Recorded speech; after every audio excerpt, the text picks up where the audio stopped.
হৰে কৃষ্ণ। আজি আমি ভাগৱত গীতাৰ 10 নম্বৰ অধ্যায়ৰ 31 নম্বৰ শ্লোকটিৰ পৰা পঢ়িব লৈছো। 31 আৰু 32 আমি একেলগে পঢ়িম।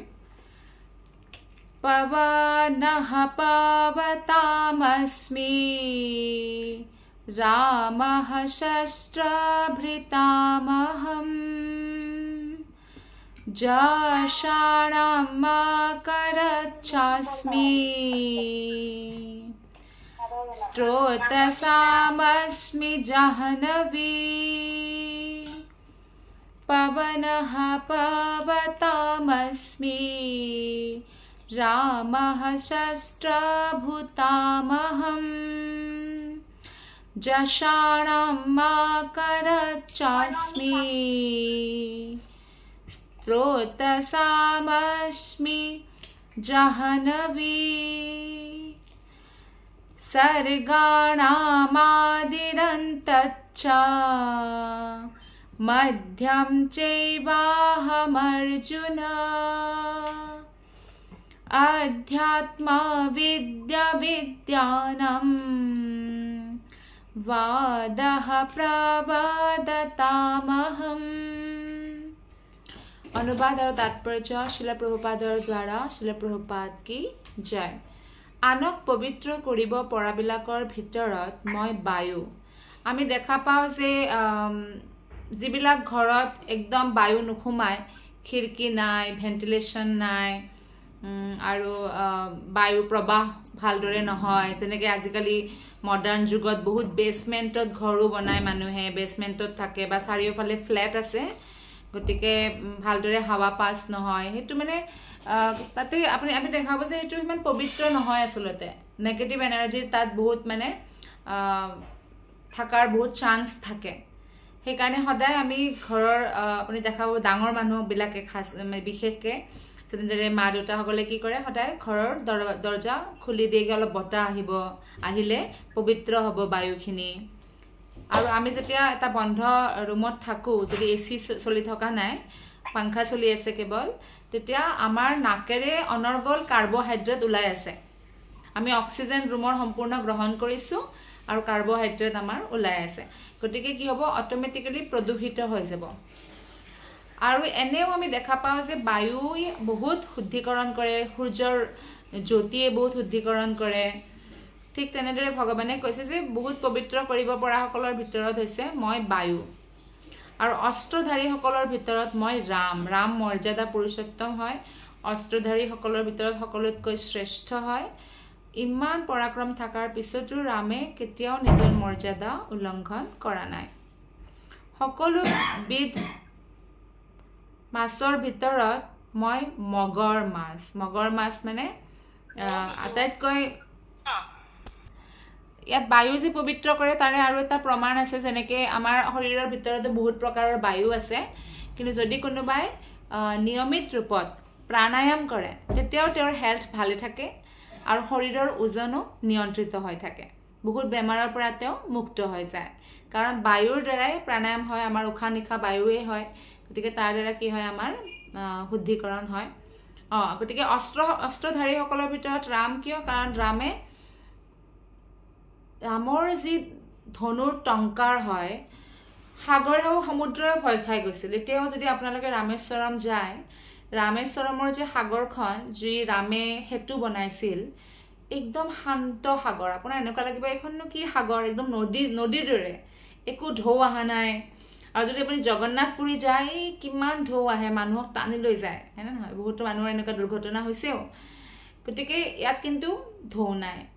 ৰামে যেতিয়া 3 দিনলৈকে ৰখে, সাগৰ দেৱতাক অনুৰোধ কৰে যে আমাক যাবলৈ ৰাস্তা দিয়া, নিদিয়ে। তেতিয়া ৰামে কি উলিয়ায়, বাণ উলিয়ায়। বাণ উলিওৱাৰ লগে লগে ভয় খাই যায় সাগৰ দেৱতাই, কাৰণ যিমান সাগৰৰ তাত মাছ বা যিমান বস্তু আছে চব কি হৈ যাব, চব নষ্ট হৈ যাব। গতিকে প্ৰাৰ্থনা কৰে, তেতিয়া সেতু বনায়। সেতু বনোৱাৰ কাৰণে কয় যে আপোনাৰ সেনাৰ ভিতৰতে নল আৰু নীল আছে, বিশ্বকৰ্মাৰ পুত্ৰ। গতিকে আমি দেখা পাওঁ যে ৰামৰ অস্ত্ৰৰ পৰা সকলোৱে ভয়ভীত হয়। ইমান ভগৱান ৰামটো স্বয়ং ভগৱানেই হয়, গতিকে অস্ত্ৰধাৰীসকলৰ ভিতৰত ভগৱান বুলি কৈছে। ইয়াতে এটা মোৰ লীলা মনত পৰিছে ভগৱান শ্ৰীকৃষ্ণৰ। যেতিয়া কৃষ্ণ ৰূপত বৃন্দাবনত লীলা কৰি থাকে সেই সময়ৰ কথা, তেতিয়া ভগৱান শ্ৰীকৃষ্ণই কয় গোপীসকলে ৰামৰ মানে বহুত গুণগান গায় কি বান্দৰটো বহুত আছে বৃন্দাবনত। আপুনি যদি কেতিয়াবা বৃন্দাবন আহে দেখা পাব যে বান্দৰ বহুত, আৰু বান্দৰে হয়তো আপোনাৰ বস্তুও কাঢ়ি লৈ যাব পাৰে। গতিকে বান্দৰ দেখি পিনে গোপীসকলে বান্দৰৰ বিষয়ে কথা পাতিলে যে এই বান্দৰবিলাকে আচলতে ভগৱান ৰামক বহুত সহায়তা কৰিছিল। কোনো মানুহ নাছিল, লক্ষ্মণৰ বাহিৰে তেওঁৰ কোনো মানুহ নাছিল, আৰু সকলো বান্দৰবিলাকে আচলতে তেওঁৰ সেনা আছিল এনেকৈ কৈছে। বান্দৰ আৰু ভালুক, বান্দৰৰ সংখ্যা বেছি আছিল তেতিয়া তেওঁলোক। কাৰণ যেতিয়া ভক্তসকলে যিকোনো প্ৰাণীকো দেখা পায় সদায় ভগৱানক স্মৰণ কৰে। যদি আপুনি কৰ্কটুৱা দেখা পায়, গিলহাৰী বুলি যে কয় কৰ্কটুৱা, তাৰে ওপৰত 3টা ৰেখা আছে। গতিকে ভক্ত যদি দেখা পায় কি মনত পৰিব যে ভগৱান ৰামে সেই কৰ্কটুৱাটোৰ ওপৰত মানে সন্তুষ্ট হয় যে তেওঁ সহায় কৰিছে সেইটো বনোৱাত। আঙুলিৰে এনেকৈ মৰম কৰোঁতে আঙুলিৰ ছাপ পৰি গ'ল, অৰ্থাৎ ফিংগাৰ প্ৰিণ্টছ হয় ৰামৰ, এনেকৈ মনত পেলায়। ঠিক তেনেদৰে গোপীসকলে ৰামৰ বিষয়ে গুণগান গাই থাকোঁতে কৃষ্ণই কৈছে, আৰে তোমালোকে নাজানে নেকি ময়েইতো ৰঘুৰাম হয়, ময়েই ৰাম আছিলোঁ। গোপীসকলে কৈছে, আচ্ছা তুমি বৰ ৰাম আছিলা, ৰামটো মৰ্যাদা পুৰুষোত্তম হয়, ৰামেতো একমাত্ৰ সীতাকেই গ্ৰহণ কৰিছে, আৰু তুমিতো দিনৰ দিনটো আমাৰ লগতে ঘূৰি থাকা, তুমি কেনেকৈ ৰাম হ'লা?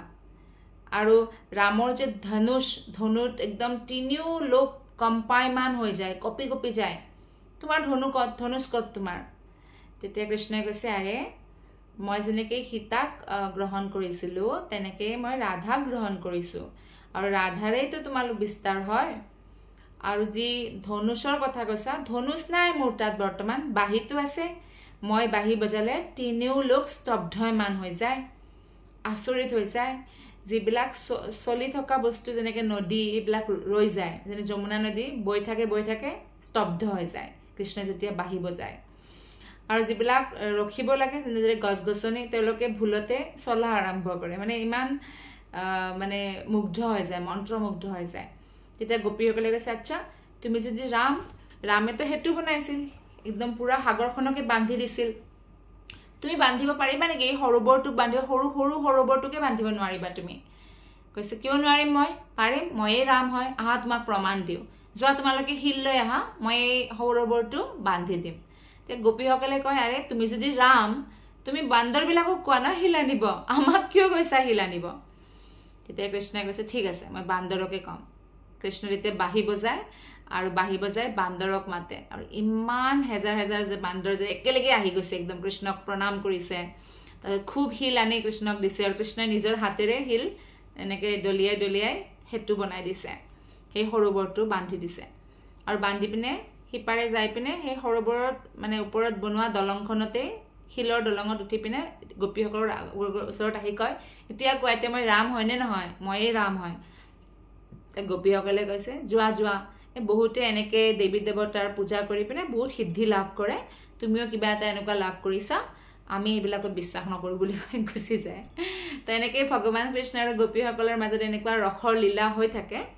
গতিকে ৰাম হৈছে সকলোতকৈ ধনুধাৰীৰ ভিতৰত শ্ৰেষ্ঠ, আৰু স্বয়ং ভগৱান কৃষ্ণই হয়। আৰু সকলোবিধ মাছৰ ভিতৰত মগৰ মাছ বুলি কৈছে। মগৰ মাছ আচলতে কৃষ্ণক প্ৰতিনিধিত্ব কৰে, কাৰণ বহুত পাৱাৰফুল হয়। যেনেদৰে মগৰ মানে কি? মগৰ মানে হৈছে ঘৰিয়াল, মগৰমচ্ছ। আৰু ঘৰিয়ালে যদি হাতীকো যদি কামুৰি ধৰে পানীত, হাতীও ওলাই যোৱা মানে মুস্কিল হয়, বহুত পাৱাৰফুল হয়। সেইকাৰণে যিবিলাক পাৱাৰফুল বা শক্তি প্ৰাপ্ত হয় ভগৱানৰ কৃপাৰ কাৰণে হৈছে। নদীবিলাকৰ ভিতৰত ভগৱানে কৈছে, মই গংগা, কাৰণ গংগাক সমস্ত পবিত্ৰ নদীৰ ভিতৰত পবিত্ৰ বুলি গণ্য কৰা হয়। আৰু গংগাত যদি কোনোবাই স্নান কৰে নিশ্চিত ৰূপে তেওঁৰ পাপ নষ্ট হৈ যায়, ইয়াত কোনো সন্দেহ নাই। কিন্তু ভগৱানৰ পটৰাণী যমুনা দেৱীক ভগৱানে বহুত চিক্ৰেট কৰি ৰাখে, কাৰণ তেওঁৰ পত্নী হয়। কিন্তু আচলতে আমাৰ শাস্ত্ৰমতে আৰু যিবিলাক 500 বছৰ আগতে অহা গোস্বামীগণ, প্ৰামাণিক গোস্বামীগণ চৈতন্য মহাপ্ৰভুৰ লগত যে আছিল, তেওঁলোকৰ মতে যমুনা দেৱী ইমান পবিত্ৰ হয় গংগাও ভগৱানৰ চৰণৰ পৰাই ওলাইছে চৰণামৃত হয় গংগাৰ পানীক বোলে 100 টাইমছ পবিত্ৰ কৰিলে যমুনাৰ পানী হয় গতিকে আমি যদি এনেকুৱা পবিত্ৰ নদীত স্নান কৰাৰ সৌভাগ্য লাভ কৰোঁ আমি যাব লাগে সেইকাৰণে গংগাত স্নান কৰিব লাগে যিমান পাৰোঁ অৰ্থাৎ আমি যদি কেতিয়াবা বানাৰস যাওঁ য'ত গংগা নদী আছে আৰু ঋষিকেশ হৰিদ্বাৰ এইবিলাকত গ'লে কি কৰিব লাগে আমি বাৰে বাৰে স্নান কৰিব লাগে যিমান দিন থাকোঁ সিমান দিন গংগাতে স্নান কৰিব লাগে তাৰ উপৰি কোনোবাই সুধিব পাৰে আচ্ছা যমুনাটো আছে বৃন্দাবনত আছে কিন্তু বৃন্দাবন মথুৰাততো গংগা নাই নহয় বৃন্দাবন মথুৰাততো গংগা আছে কোনোবাই যদি গংগা স্নান কৰিব খোজে কৰিব পাৰে কাৰণ যেতিয়া গংগা স্নান কৰিবৰ কাৰণে প্লেনিং বনায় যেনেকৈ আমি টুৰ উলিয়াওঁ আমি আমাৰ পৰিয়ালৰ লগত ফুৰিব যাওঁ বা গাঁৱৰ কাৰোবাৰ লগত একেলগে ফুৰিব যাওঁ জগন্নাথ পুৰী যাওঁ দ্বাৰিকা পুৰী যাওঁ বদ্ৰীনাথ যাওঁ তেনেকৈ যশোদা মা নন্দ বাবা আৰু গোটেই ব্ৰজবাসী বহুত ব্ৰজবাসীয়ে প্লেনিং কৰিলে যিবিলাক অলপ বয়সীয়াল ব্ৰজবাসী আছিল যে আমিও গংগা স্নান কৰিব যাম এতিয়া কৃষ্ণই ভাল পোৱা নাই কথাটো কাৰণ কৃষ্ণই ভাল নাপায় যে কোনোবাই ব্ৰজবাসীয়ে ব্ৰজ এৰি পিনে বাহিৰত যোৱাটো গতিকে কৃষ্ণই কৈছে কিয় বাবা তোমালোকে কিয় যাব লাগে মই গংগা মাতাক ইয়াতেই মাতি দিম তেওঁলোকে কৃষ্ণক চাই আছিলে ইতিমধ্যে যেতিয়া কৃষ্ণই ক'লে তেতিয়া কৃষ্ণই মনেৰে গংগাক আবাহন কৰে আৰু সেই সময়ত গংগা দেৱী সাক্ষাৎ প্ৰকট হয় সমস্ত ব্ৰজবাসীৰ সন্মুখত আৰু প্ৰকট হোৱাৰ লগে লগে গংগা নদীৰ বাহন হৈছে ঘৰিয়াল বিৰাট ডাঙৰ ঘৰিয়ালৰ ওপৰত বহি পেলাই যেতিয়া গংগা দেৱী প্ৰকট হয় তেতিয়া সকলো ব্ৰজবাসী আচৰিত হৈ যায় তেতিয়া গংগা দেৱীয়ে কয় যে কৃষ্ণৰ আবাহনত মই ইয়াতে আহিছোঁ আৰু মই ইয়াতেই থাকিম গোবৰ্ধনত যদি আপুনি যায় তাতে মানসী গংগা আছে মানসী গংগা মানে ভগৱান শ্ৰীকৃষ্ণই মনেৰেই গংগাক তাতে আবাহন কৰে আৰু গংগা এতিয়াও আছে গতিকে ব্ৰজত গংগাও আছে যমুনাও আছে আৰু আদি বদ্ৰীনাথ আৰু আদি কেদাৰনাথো আছে বদ্ৰীনাথ কেদাৰনাথ দৰ্শন কৰিবৰ কাৰণে ব্ৰজবাসীয়ে ইচ্ছা কৰিছিল কিন্তু ভগৱানে কৈছে নালাগে মই ইয়াতেই মাতি আনিম গতিকে আদি বদ্ৰীনাথ আদি কেদাৰনাথ য'ৰ আদি হয় বদ্ৰীনাথৰো আদি হয় তেওঁ ইয়াতেই বসবাস কৰে অৰ্থাৎ সকলোবোৰ তীৰ্থ আচলতে বৃন্দাবনত বাস কৰে গতিকে যদি কোনোবাই বৃন্দাবন আহে সকলো তীৰ্থ ভ্ৰমণ কৰাৰ লাভ পায় আৰু এই কথা নৱদ্বীপৰ ক্ষেত্ৰতো সঁচা হয় নৱদ্বীপ মায়াপুৰ কাৰণ নৱদ্বীপ মায়াপুৰ ভগৱান শ্ৰীকৃষ্ণৰ কাৰণে শ্ৰীমতী ৰাধাৰাণীয়ে বনায় আৰু সেইকাৰণে কৃষ্ণই আশীৰ্বাদ দিয়ে যে যিয়ে মায়াপুৰৰ দৰ্শন কৰিব সমস্ত তীৰ্থত স্নান কৰাৰ ফল লাভ কৰিব গতিকে এইদৰে আমি দেখা পাওঁ যে গংগা নদী বহুত পবিত্ৰ হয় আৰু সেইকাৰণে ভগৱানে কৈছে যে গংগা নদী মোকেই প্ৰতিনিধিত্ব কৰে শ্লোক নম্বৰ 32ত কৈছে হে অৰ্জুন সকলো সৃষ্ট বস্তুৰে মই আদি অন্ত আৰু ময়েই মধ্য মই বিদ্যাসমূহৰ ভিতৰত আধ্যাত্মিক বিদ্যা আৰু তাৰ্কিকসকলৰ সিদ্ধান্ত ময়ে অৰ্থাৎ ভগৱানেই হৈছে সকলোৰে আদি সকলোৰে মধ্য সকলোৰে অন্ত অৰ্থাৎ অন্ত মানে শেষ সৰ্বত্ৰ ভগৱানেই আচলতে বিৰাজমান হয় আৰু যিমান বিদ্যা আছে আচলতে ভৌতিক বিদ্যা আছে আৰু আধ্যাত্মিক বিদ্যা আছে কিন্তু ভৌতিক বিদ্যাক শ্ৰেষ্ঠ বুলি গণ্য কৰা নহয় আধ্যাত্মিক বিদ্যাক শ্ৰেষ্ঠ বুলি গণ্য কৰা হয় আধ্যাত্মিক বিদ্যা আত্মাৰ বিষয়ে সেইকাৰণে গতিকে ভগৱানে কৈছে বিদ্যাৰ ভিতৰত মই আধ্যাত্মিক বিদ্যা আৰু তৰ্ক বা তাৰ্কিকসকলৰ ভিতৰত সিদ্ধান্ত মানে প্ৰিন্সিপল যিটো সিদ্ধান্তত মানুহে উপনীত হয় সাকসেস লাভ কৰে সেয়া হৈছে ভগৱানৰ প্ৰতিনিধিত্ব কৰে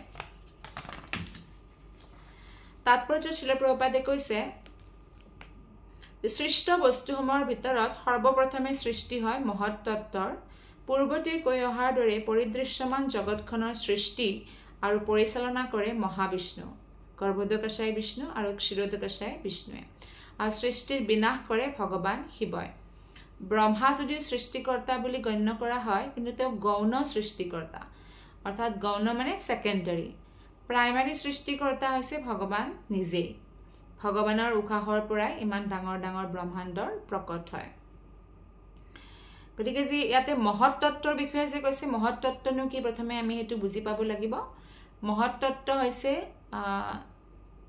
আসলে 24টা তত্ত্বৰ বিষয়ে কোৱা হৈছে যি মহৎ তত্ত্ব বুলি কোৱা হয় যেনেদৰে আমাৰ জ্ঞানেন্দ্ৰিয় চকু নাক কাণ জিভা আৰু ছালডোখৰ এই 5টা জ্ঞানেন্দ্ৰিয় হয় আৰু পাঁচটা জ্ঞানেন্দ্ৰিয়ৰ পাঁচটা বিষয় আছে ৰূপ ৰস শব্দ স্পৰ্শ ৰূপ ৰস গন্ধ শব্দ কাণৰ লগত জড়িত ৰূপ আখৰ চকুৰ লগত জড়িত ৰস জিভাৰ লগত সোৱাদ লাগে যে আমাক ৰস গন্ধ নাকৰ লগত আৰু স্পৰ্শ স্কিনৰ লগত আমি স্পৰ্শ কৰোঁ যে এনেকৈ গম পাওঁ কি স্পৰ্শ কৰিলে সেইটো গতিকে এই পাঁচটা বিষয় হয় পাঁচটা ইন্দ্ৰিয়ৰ গতিকে 10টা হৈ গ'ল মহত্তত্বৰ 10টা আৰু পাঁচটা হৈছে কৰ্মেন্দ্ৰিয়ৰ ভিতৰত পৰে আমাৰ ভৰি হাত আমাৰ জিভা যে আমি জিভা মানে জিভা বুলি নকয় জিভাটো জ্ঞানেন্দ্ৰিয়ৰ ভিতৰত পৰে কৰ্মেন্দ্ৰিয় মানে বচন বাণী যিটো আমি কওঁ কথা কওঁ সেই কথাটো পৰে আৰু মলদ্বাৰ আৰু মূত্ৰদ্বাৰ এই হৈছে কৰ্মেন্দ্ৰিয় কাৰণ ইয়াৰ দ্বাৰা আমি যেনেকৈ খোজকাঢ়োঁ হাতেৰে কাম কৰোঁ মলদ্বাৰ মূত্ৰদ্বাৰে আমি শৰীৰটো চাফা কৰি ৰাখোঁ আৰু বাণীৰে আমি কথা কওঁ গতিকে 15টা হ'ল আৰু পাঁচটা পঞ্চভূত হৈছে পৃথিৱী জল অগ্নি বায়ু আকাশ যাৰ দ্বাৰা আমাৰ এই শৰীৰটো সৃষ্টি হৈছে আমাৰ শৰীৰটো বুলিয়েই নহয় আচলতে বহুত বস্তুৰ সৃষ্টি হৈছে গতিকে 20টা হৈ গ'ল মহত্তত্ব 3টা হৈছে যাৰ দ্বাৰা আমাৰ সূক্ষ্ম শৰীৰ সৃষ্টি হৈছে সূক্ষ্ম শৰীৰ কিহেৰে সৃষ্টি হৈছে মন বুদ্ধি অহংকাৰ এই 3টাৰ দ্বাৰা 23টা হৈ গ'ল আৰু 24টা আচলতে সকলোতকৈ প্ৰথমে আহে সেইটো হৈছে সত্বগুণ ৰজগুণ তমগুণৰ মানে একত্ৰ অৱস্থা মানে অপ্ৰকট অৱস্থা সেইটো প্ৰথমে আহে আচলতে সত্বগুণ ৰজগুণ তমগুণৰ অপ্ৰকট অৱস্থা সেইটো বুলি কয় 24 এনেকৈ 24টা মহত্তত্ব হয় আৰু উচ্চ স্তৰৰ জ্ঞান লাভ কৰিবৰ বাবে চতুৰ্বেদ 4খন যে বেদ আছে বেদাংগ বেদান্ত সূত্ৰ ন্যায় শাস্ত্ৰ ধৰ্মশাস্ত্ৰ এইদৰে বহুত বিভিন্ন শাস্ত্ৰ আছে এই সমুদায় জ্ঞানক সামৰি চতুৰ্দশ বিদ্যা বুলি কোৱা হৈছে এই বিদ্যাসমূহৰ ভিতৰত আধ্যাত্মিক যি বিদ্যা সেয়া হৈছে সকলোতকৈ শ্ৰেষ্ঠ আৰু সেইকাৰণে কৃষ্ণক প্ৰতিনিধিত্ব কৰে শ্লোক নম্বৰ 33 আৰু 34 আমি একেলগে পঢ়িম अक्षराणामकारस्मि द्वन्द्वः सामासिकस्य च अहमेवाक्षयः कालो धानहं विश्वतो मुखः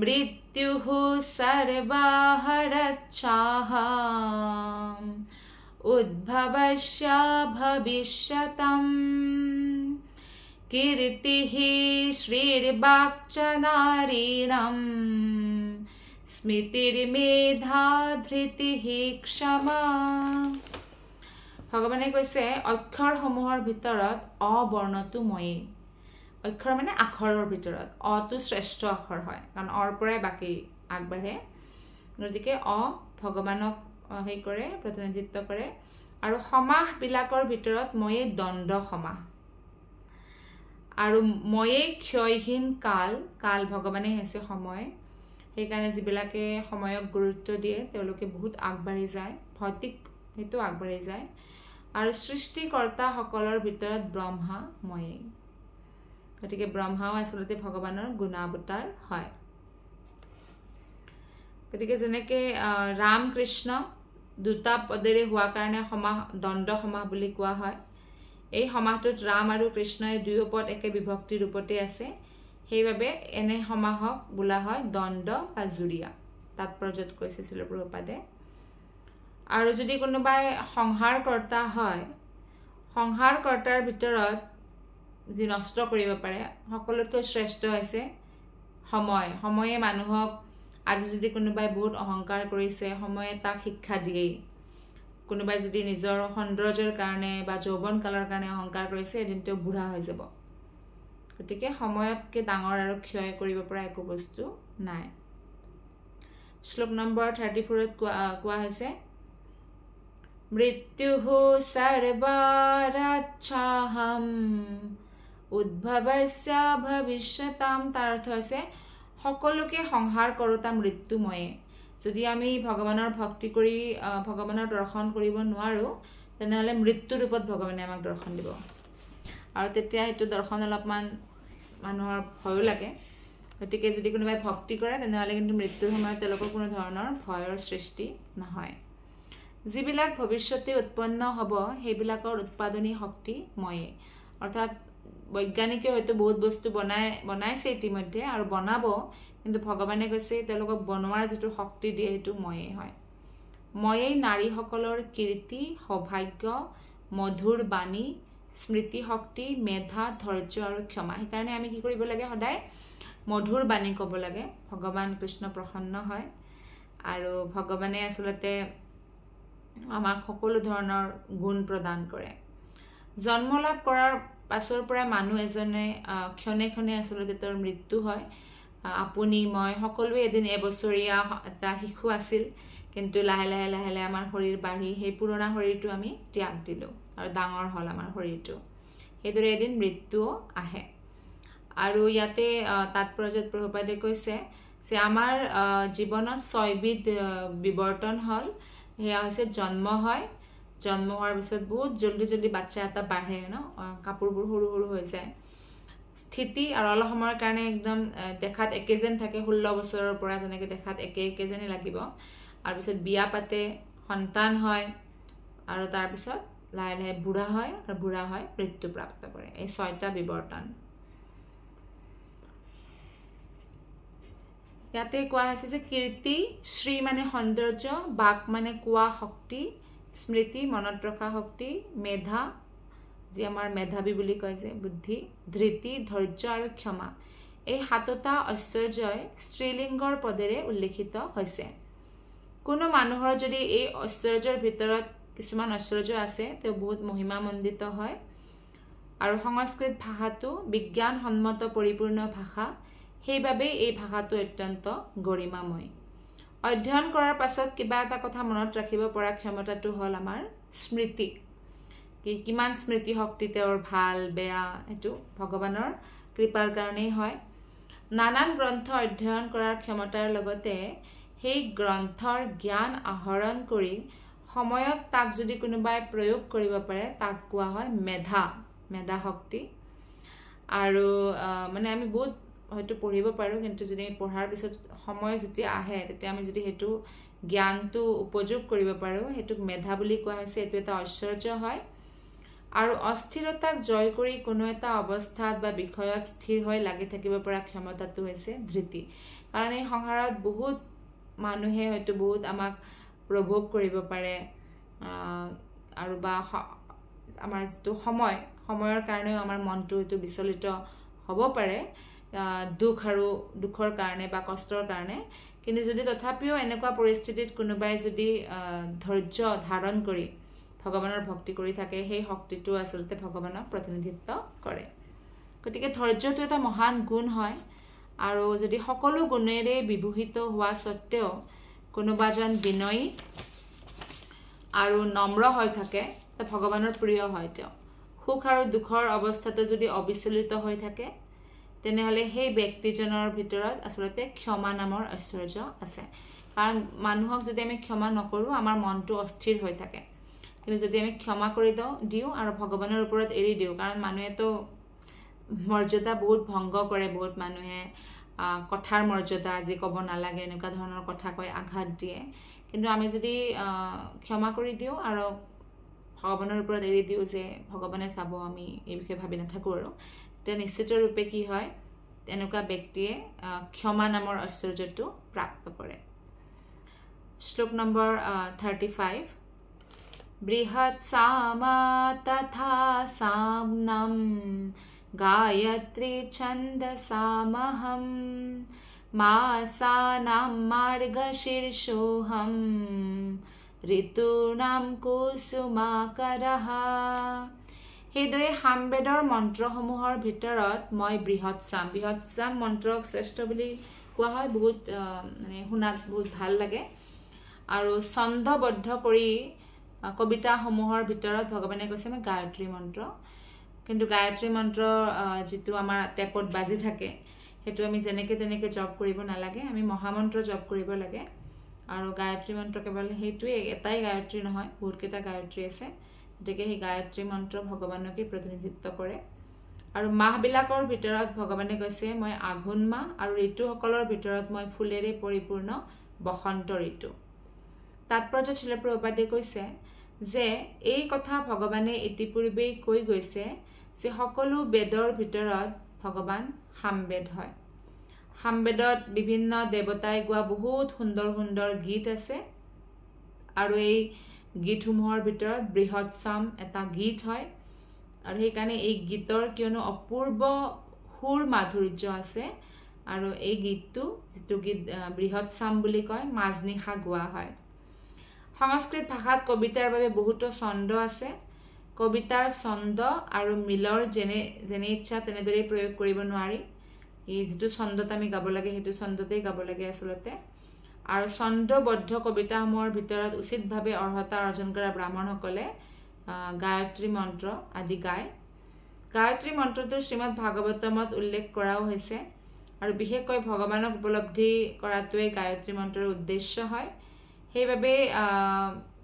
সেইবাবে এই মন্ত্ৰ যদি কোনোবাই পাঠ কৰিব খোজে তেনেহ'লে প্ৰামাণিক গুৰুৰ অধীনতহে এয়া গ্ৰহণ কৰিব লাগে।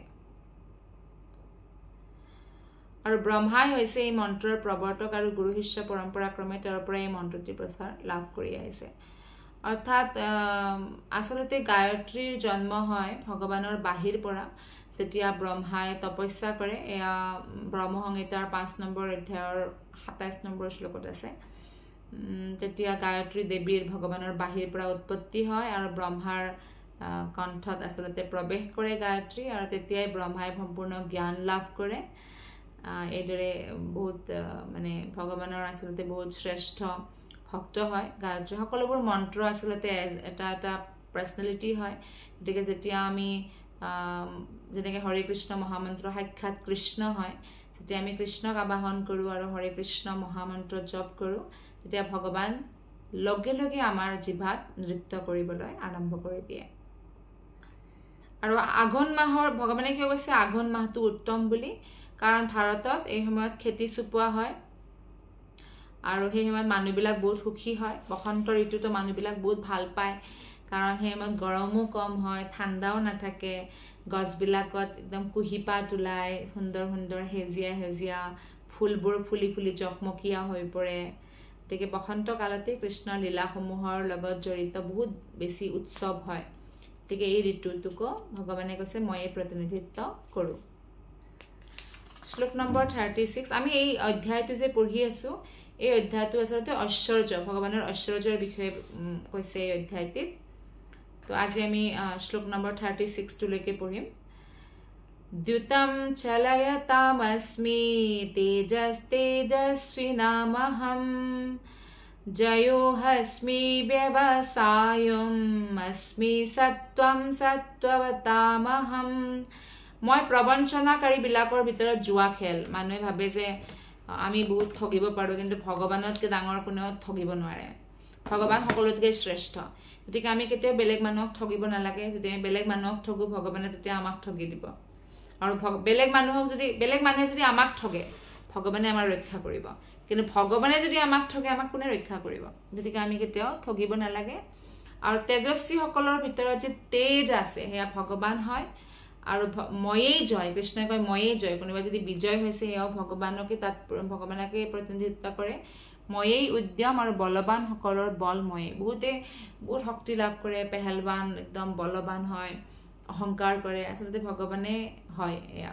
বলো ভগৱান, সামৰ্থ্যও ভগৱান, বুদ্ধি, ধৈৰ্য, ক্ষমা এই চব ভগৱানৰ কাৰণেহে আচলতে আমি প্ৰাপ্ত কৰোঁ। গতিকে আমি যদি ভাল গুণবোৰ আয়ত্ব কৰিব খোজোঁ, গতিকে আমি দেখা পাওঁ যে এই চব ঐশ্বৰ্য ভগৱানৰেই হয়। গতিকে আমি ভগৱান শ্ৰীকৃষ্ণৰ চৰণত নিজৰ মনটো 24 ঘণ্টা যদি স্থিৰ কৰিব পাৰোঁ, তেনেহ'লে এই সকলোবোৰ ঐশ্বৰ্য আচলতে আমি প্ৰাপ্ত কৰিব পাৰোঁ। সকলোবোৰ ভাল ভাল গুণ আমি প্ৰাপ্ত কৰিব পাৰোঁ আৰু আমাৰ মনটো অবিচলিত হৈ পিনে ভগৱানৰ চৰণত লাগি থাকিব। তেতিয়া আমি সেই পৰম আনন্দ অনুভৱ কৰিব পাৰোঁ। সেইকাৰণে আমি এয়াই চেষ্টা কৰিব লাগে যে আমি যেন প্ৰকাৰেণ মনঃ কৃষ্ণ নিৱেশে, যিকোনো প্ৰকাৰে আমি ভগৱানৰ তাতে যাতে আমাৰ মনটো লগাই ৰাখিব পাৰোঁ। গতিকে এই শ্লোকটিৰ দ্বাৰাই আজি আমি আমাৰ ভাগৱত গীতাৰ ক্লাছটিৰ ইয়াতে সামৰণি মাৰিছোঁ আপোনালোকক বহুত বহুত ধন্যবাদ হৰে কৃষ্ণ